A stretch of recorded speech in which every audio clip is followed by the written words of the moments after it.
Melonjaknya harga beras di sejumlah wilayah Aceh menjadi perhatian berbagai pihak.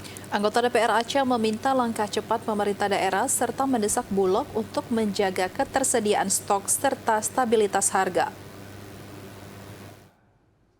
Ditemui usai rapat paripurna Rabu 30 Juli 2025, anggota Komisi 2 DPR Aceh, Tati Mutia Asmara menyoroti harga beras di pasaran Aceh yang mengalami kenaikan signifikan dalam beberapa minggu terakhir. Kenaikan ini dikeluhkan pedagang maupun masyarakat karena berdampak langsung pada kebutuhan pokok rumah tangga.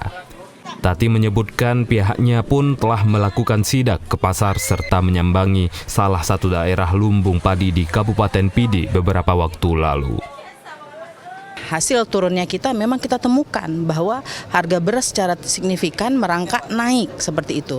Nah ini menurut kami di Komisi 2 bersama teman-teman ini harus segera kita melakukan tindakan, menghubungi Bulog, kemudian juga dari DPR sendiri sudah memanggil untuk kemudian ada langkah-langkah supaya ini jangan lagi terjadi.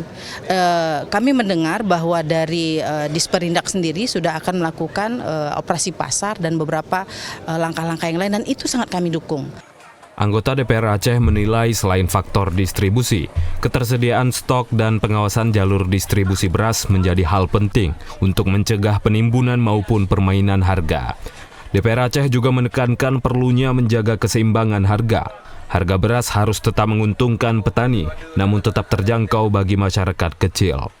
Melalui langkah pengawasan dan koordinasi lintas sektor, DPR Aceh berharap lonjakan harga beras dapat segera ditekan dan kebutuhan masyarakat tetap terjaga.